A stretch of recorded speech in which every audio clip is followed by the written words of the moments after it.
साथियों, जैसा कि आप सबको ज्ञात है कि पिछले दिनों चांदनी चौक स्थित एक काफ़ी पुराना मंदिर उसे तोड़ दिया गया। कहते हैं कि चांदनी चौक के सौंदर्यीकरण के लिए ये मंदिर तोड़ा गया है।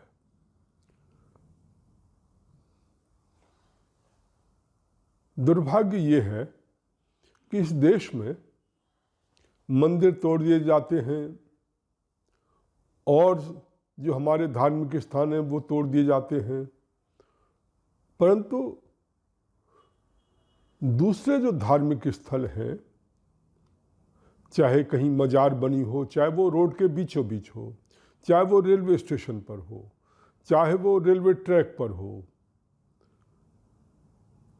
चाहे उससे कहीं का भी आवागमन रुद्ध होता हो, उनके विरुद्ध कोई कार्रवाई नहीं की जाती।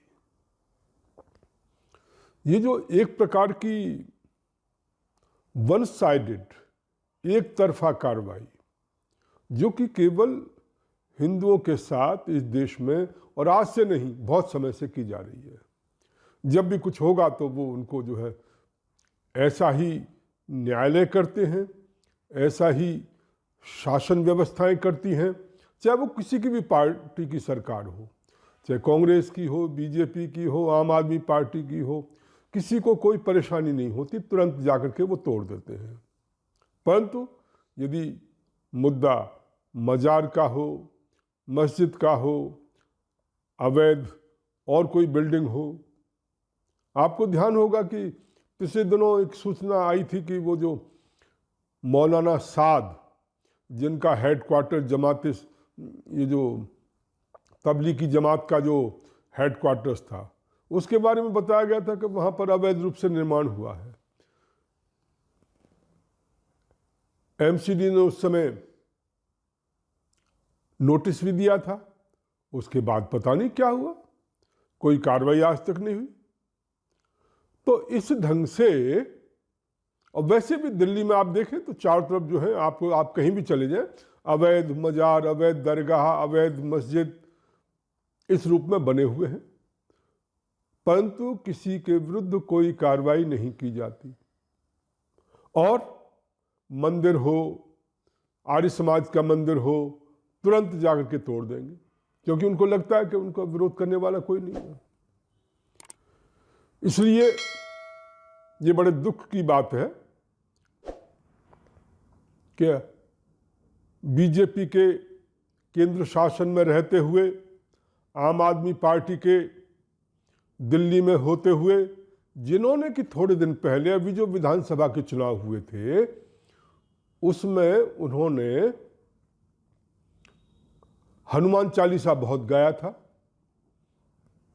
केजरीवाल जी भी हनुमान चालीसा गा रहे थे और कुछ लोग थे वो हनुमान चालीसा गा रहे थे, हनुमान मंदिर में जाके पूजा की, हनुमान जी के नाम पर वोट बटोरे, और जब समय आया तो हनुमान जी के मंदिर पर सबसे पहला हथौड़ा केजरीवाल सरकार और बीजेपी सरकार ने चला दिया। लोग आरोप लगा रहे हैं कि केजरीवाल ने किया है, केजरीवाल कह रहे हैं बीजेपी ने किया है। मुझे तो लगता है दोनों की मिली भगत है, दोनों ने मिलकर किया है, और इसलिए हम दोनों का विरोध करते हैं। राष्ट्रवादी पार्टी और कुछ सामाजिक संगठन मिलकर 10 जनवरी को रविवार के दिन 11 बजे से हम लोग गौरी शंकर मंदिर के सामने इकट्ठे होंगे और वहां से हम विरोध करने के लिए धरना या प्रदर्शन करेंगे। मैं आप सबसे आग्रह करता हूं, जो भी जहां भी है, आप दिल्ली में हैं, दिल्ली से बाहर हैं, जहां भी हैं, आइए इसका हिस्सा बनिए। एक मौका है, आप अपनी आहुति सनातन धर्म की रक्षा के लिए, हिंदू मंदिरों की रक्षा के लिए आप छोटी सी आहुति अपनी दे सकते हैं। ये न सोचे कि आपके जाने से क्या होगा, फर्क पड़ता है। आप यदि आएंगे तो आप इसका हिस्सा बनेंगे और आपके आने से हमारी ताकत बढ़ेगी, हमारी आवाज़ की ताकत बनेगी।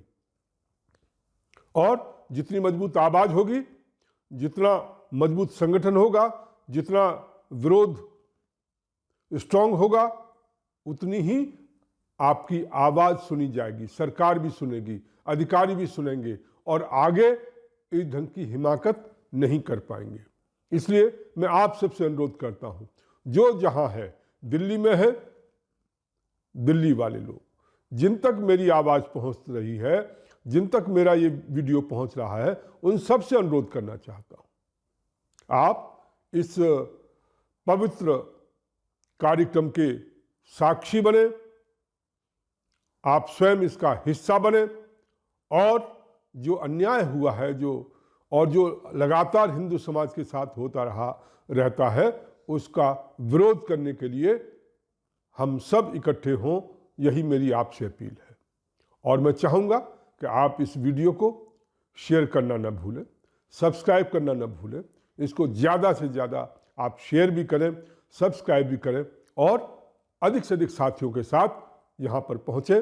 ध्यान रहे, गौरी शंकर मंदिर के सामने 10 दिसंबर रविवार के दिन 11 बजे हमें एकत्रित होना है। धन्यवाद।